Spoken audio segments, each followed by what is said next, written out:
Hello. हम देख रहे थे लोकोक्तियाँ। अंग्रेजी के अंतर्गत की उसकी परिभाषा a proverb is a saying without an author, अर्थात लोकोक्ति ऐसी उक्ति है जिसका कोई रचनाकार नहीं होता है, क्योंकि इसकी निर्मित लोगों के द्वारा होती है। बृहद हिंदी कोश के अंतर्गत इसकी परिभाषा हमें देखने के लिए मिलती है। विभिन्न प्रकार के अनुभव, पौराणिक तथा ऐतिहासिक व्यक्तियों एवं कथाओं, प्राकृतिक नियमों और लोक विश्वासों आदि पर आधारित चुटीली, सारगर्भित, संक्षिप्त, लोक प्रचलित ऐसी उक्तियों को लोकोक्ति कहते हैं, जिनका प्रयोग किसी बात की पुष्टि, विरोध, सीख तथा भविष्य कथन आदि के लिए किया जाता है। लोकोक्ति के लिए यद्यपि सबसे अधिक मान्य पर्यायी कहावत ही है, पर कुछ विद्वानों की राय है कि कहावत शब्द कथावृत्त शब्द से विकसित हुआ है, अर्थात कथा पर आधारित वृत्त, अंततः कहावत उन्हीं लोकोक्तियों को कहा जाता है जिनके मूल में कोई कथा रही हो। इस बृहद शब्दकोश के अंतर्गत जो लोकोक्ति की परिभाषा दी गई है, उसके अंतर्गत महत्वपूर्ण बातें हमें निम्न प्रकार की दिखाई देती है। नंबर 1 की बात, विभिन्न प्रकार के अनुभव। नंबर 2, पौराणिक तथा ऐतिहासिक व्यक्तियों। नंबर 3, कथाओं, प्राकृतिक नियमों। नंबर 4, लोक विश्वास पर आधारित चुटीली, सारगर्भित और संक्षिप्त ऐसी लोक प्रचलित उक्तियां मोटे तौर पर लोकोक्तियां कही जाती है। किंतु कुछ विद्वानों के अनुसार, उनकी मता अनुसार, उनके राय के अनुसार कहावत, ये जो शब्द लोकोक्ति के साथ जुड़ता हुआ दिखाई देता है, उसके पीछे किसी ना किसी प्रकार की कथा जुड़ी हुई होती है। इस कथा को लेकर शायद उसके मूल में कोई उचित ऐसा प्रयोग महसूस होता नहीं है, किंतु लोकोक्ति कहावत किसी घटना पर आधारित होती है। इसके प्रयोग में कोई परिवर्तन नहीं होता।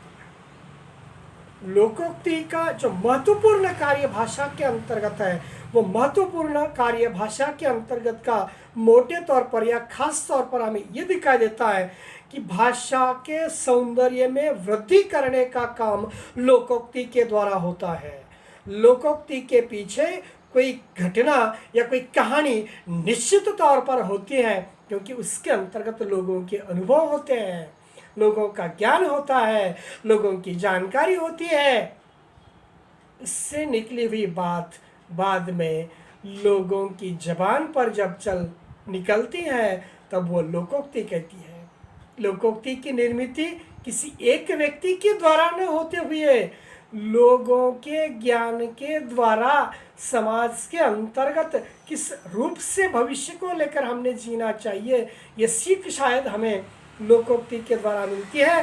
और भाषा का सौंदर्य बढ़ाने का काम लोकोक्ति के द्वारा किया जाता है। अब इसकी एक एक करके अभिलक्षण या लक्षणों को, प्रमुख लक्षणों को हम देखने की कोशिश करेंगे। लोकोक्ति का प्रमुख लक्षण नंबर 1, लोकोक्तियां ऐसे कथन या वाक्य है, लोकोक्तियां ऐसे कथन या वाक्य है जिनके स्वरूप में समय के अंतर्जाल के बाद भी परिवर्तन होता नहीं है। देखा कि लोकोक्तियां ऐसा कथन है या वाक्य है जिनके स्वरूप में समय के बदलाव के बाद भी कोई बदल नहीं होता या कोई परिवर्तन होता नहीं। समय कितना भी बदले, लोकोक्तियां वहीं पे है। और न ही लोकोक्ति व्याकरण के नियमों से प्रभावित होती है। लोकोक्ति के ऊपर किसी भी प्रकार के व्याकरण के नियमों का कोई असर गिरता है, ऐसी बात नहीं है। अर्थात व्याकरण के अंतर्गत का जो लिंग, वचन, काल आदि का प्रभाव होना चाहिए, वो प्रभाव लोकोक्ति के ऊपर होता नहीं है। इसके विपरीत मुहावरों की संरचना लिंग, वचन आदि व्याकरणिक कोटि से प्रभावित होती है। लोकोक्तियां और मुहावरे दोनों के अंतर्गत का जो भेद या अंतर या फर्क हमें दिखाई देता है, लोकोक्ति में समय के अनुरूप किसी भी प्रकार का बदलाव होता नहीं है, किंतु मुहावरे के अंतर्गत लिंग और वचन के अनुरूप व्याकरणिक प्रभाव यहीं पे हमें दिखाई देता है। नंबर 2, लोकोक्तियां एक स्वतः पूर्ण रचना है। लोकोक्तियां एक स्वयं पूर्ण रचना है। क्यों? ये एक पूरे कथन के रूप में सामने आती है। स्वयं पूर्ण इसलिए है वह कि एक विषय के पूरे कथन को लेकर वह सामने आती है। भले ही लोकोक्ति वाक्य संरचना के सभी नियमों को पूरा न करे, पर अपने में वह एक पूर्ण उक्ति होती है। लोकोक्ति अपने आप में एक संपूर्ण उक्ति होती है, यानी पूर्ण अर्थ उसमें से निकलता है, कहने का मतलब यह है। नंबर 3, लोकोक्ति अपने में पूर्ण होने के साथ साथ संक्षिप्त भी होती है। आप लोकोक्ति में एक शब्द भी इधर उधर नहीं कर सकते। यह हमें अधिकार नहीं है लोकोक्ति के अंतर्गत बदलाव करने का, क्योंकि लोगों के द्वारा निर्माण की हुई उक्ति है, लोगों का वह कथन है। इसीलिए लोकोक्ति को विद्वानों ने गागर में सागर भरने वाली उक्तियां कहा। नंबर 4, लोकोक्तियां सार गर्भित एवं साभिप्राय होती है। लोकोक्ति के अंतर्गत जो ताकत होती है ना, वो पूरी तरह से सार गर्भित है। यानी लंबे चौड़े संवादों को सीमित शब्दों के अंतर्गत व्यक्त करने का काम इस सार गर्भित के द्वारा होता है। इसीलिए इसे साभिप्राय कहा जाता है। और हमने इसके पहले ही देखा है कि लोकोक्तियां जीवन के अनुभव पर आधारित होती है। इसकी निर्मिति जो होती है ना, कि इसकी निर्मिति यह मानव जीवन के अंतर्गत आए हुए अनुभवों को लेकर होती है। और यह अनुभव मनुष्य जीवन के यह अनुभव देश काल वातावरण की सीमाओं से पूरी तरह मुक्त होते हैं।